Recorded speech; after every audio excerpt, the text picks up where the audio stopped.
Welcome back to Power Lunch. I'm Lindsay Williams in Cape Town. In my capacity as a broadcaster for CNBC Africa, you don't get inside information, but you do speak to a lot of people that give you a few ideas as to what the mood is for the economy and for various shares. And one of the shares I've been hearing about over the last 6 months or so, maybe even longer, is Grindrod. After a fairly tough time, people have seemed to like it, fund managers in particular. And here's why: because its year-end results were released earlier today. Attributable income up 61%. We've got headline earnings per share up 22%. Good solid stuff there. Final dividend up 28%.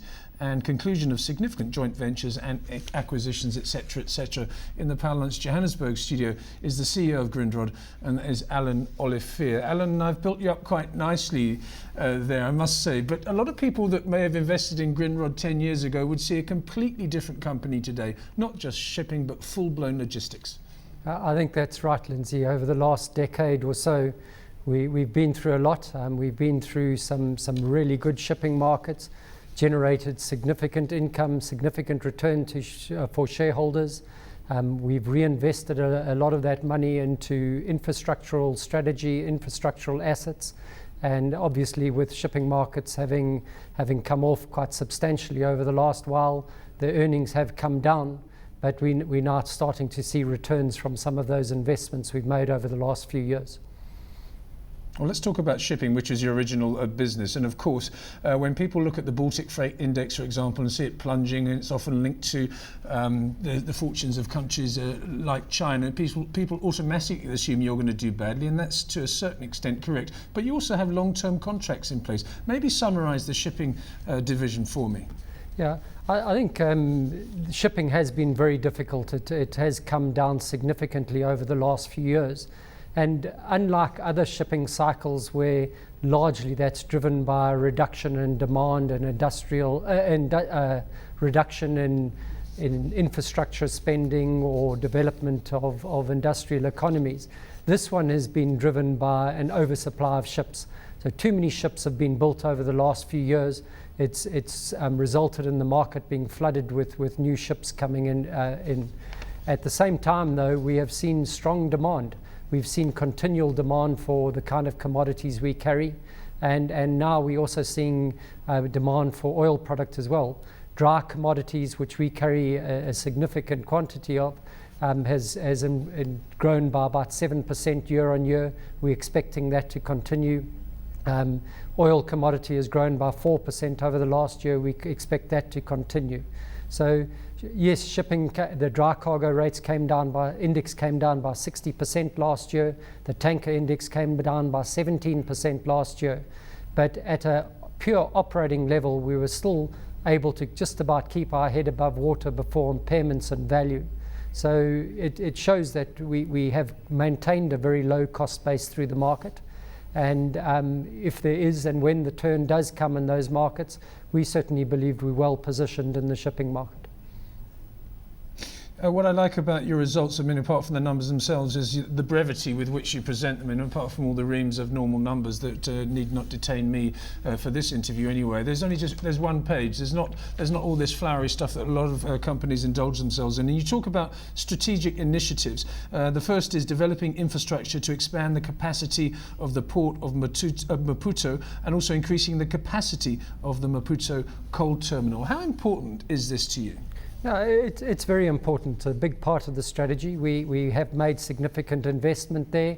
We've introduced a very strategic partner in Vitol, one of the world's leading oil traders, as a partner to assist, not to assist us, but to stand next to us in development of the coal terminal.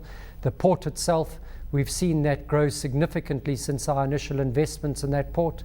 It did 15 million tons of cargo this year, which is back to its heyday. And our plan is now to develop that to 50 million tons both through the main port and through our coal and magnetite facility. And that's one of the big projects we're working on at the moment. The feasibility study is into the final stages. We're getting support from coal producers and the magnetite industry to support that terminal. And so now, and we're developing with Transnet the strategy to ensure that we get the right rail support to support the growth in that area. So it's all slowly coming together with infrastructural projects. These things don't happen quickly, but we are a long way up the road on it now. Quite right, and I think there were a lot of raised eyebrows when Maputo was first mentioned in the same breath as Grindrod, but you've proved the doubters wrong, I think. I hope that's right, Lindsay, but certainly we believe so. I mean, Maputo is strategically very well positioned to support both South Africa or South Africa and other areas like Malawi, Zambia, Zimbabwe, areas like that. So it's very strategic to the region. We've spoken about shipping, we've spoken about the coal terminal, Maputo in general. What about the rest of the divisions? How did they perform? I think generally, with the exception of shipping, which we mentioned, all the other divisions did produce reasonable results. The ports and terminals business as a whole did very well. The logistics businesses, clearing and forwarding and intermodal business did well. The transport business is still not performing as we would hope, but we have taken corrective action in that business, and we certainly believe we are far better positioned. The bank financial services area did very well, and it's a very exciting part of the business at the moment with the SASSA social securities cards that we're busy rolling out. We now have 7 million cards out there to social security receivers, and that's going to grow to around about 10 million cards and produce very good annuity type income for the bank. So in general, it did well. Trading, the oil trading business did very well. The new coal trading JV, which we have with Vitol, had a good year. The agri-business and minerals business didn't perform as well as one would hope. But again, we've got new management in those businesses, and we're re-looking our strategy in those businesses. Alan, how does financial services sit with a shipping and logistics company? I mean, it's almost as though, okay, it was a great opportunity and you seem to be quite enthusiastic about it, but it sort of almost leads me to asking you whether you'll spin that off as a separate entity in the future. I think, Lindsay, I get asked that question quite often, and it isn't core to Grindrod's business. Clearly, all the other businesses stand alone. They don't require support from that business. There is some intergroup activity between them. So the bank does support some of the divisions in some of their funding and projects that they look at. But really, the bank is a bit of a success story for us. It's grown from very small beginnings. You've seen good growth year on year out of the bank. Not shooting the lights out, but good solid growth.